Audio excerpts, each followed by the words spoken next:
So I ended up moving in with a cousin of mine who was fucking nuts, you know. He wasn't a blood cousin, but we had grown up together, and I had seeked him out. He got me a job. I worked with him for like a month or two selling cars. And then the weirdest thing, a girl came into my life.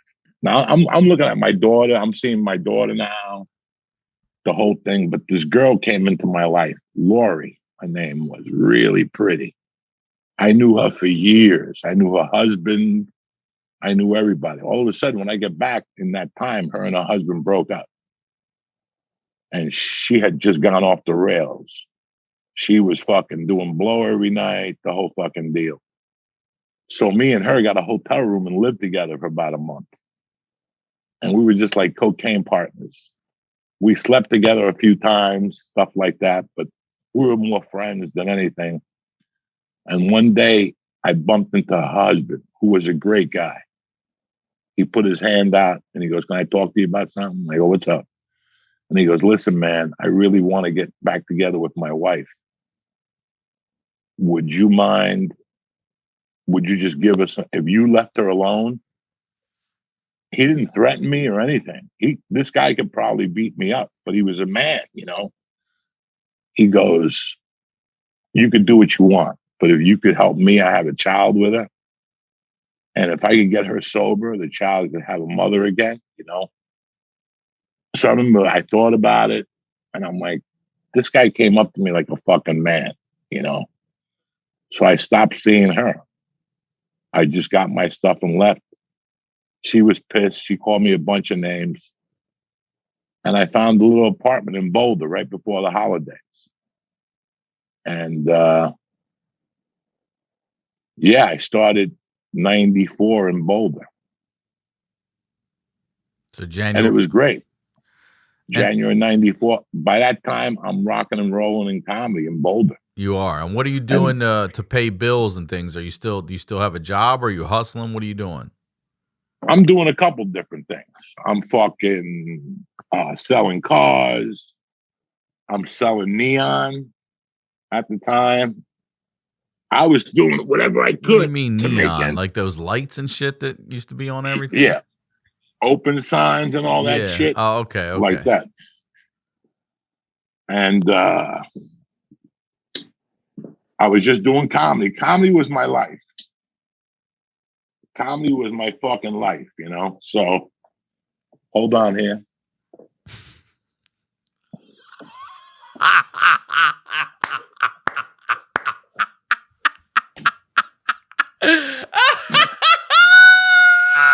gotta take a shit.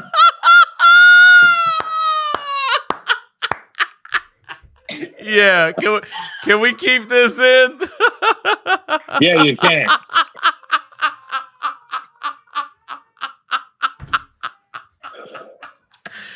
It was a whole different kind of sit down right here, you know, brother. It was a whole different kind of sit down. When you have, you know, I'm tapering off the pain pills, so I got to eat these other pills that slice through your stomach. I drink 3 probiotic drinks a day, you know, but I take this pill. That's a pharmaceutical to really break things up in your asshole.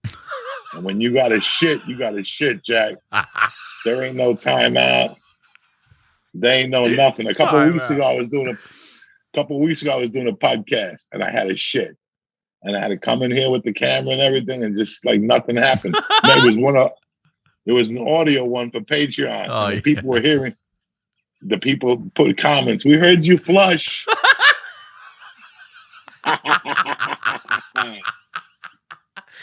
Dude, I've been there before. I've been there where I go to fart and then I'm like, no, talking to myself, like, no, I don't have the outfit for this. It's horrible. It's horrible to have to fucking do a podcast, not to take a shit or piss in the middle of it.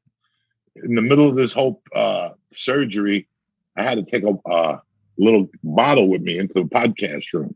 Oh, and pee in it? Sometimes while I was doing the podcast, I'd have to take my little dick out and pee in the bottle because I have a stocking on. It's taking all the fluids out of my leg. So I got to pee every fucking 15 fucking minutes.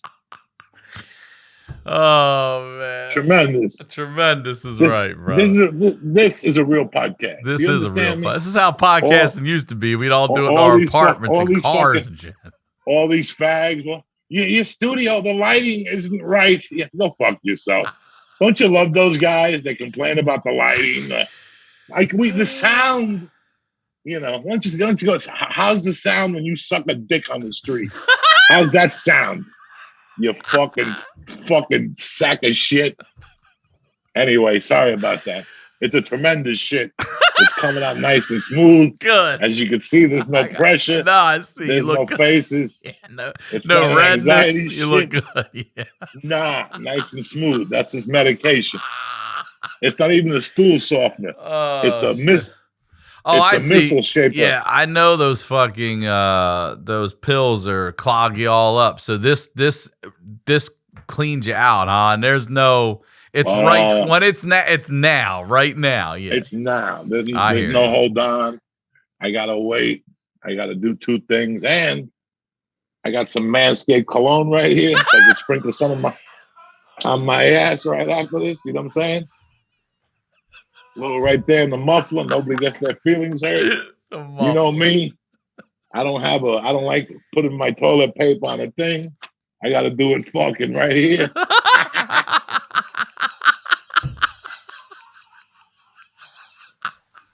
And that's it. That's how we do it. You know what I'm saying? I'm going to sit here and call a timeout like some fruitcake. Oh, my God.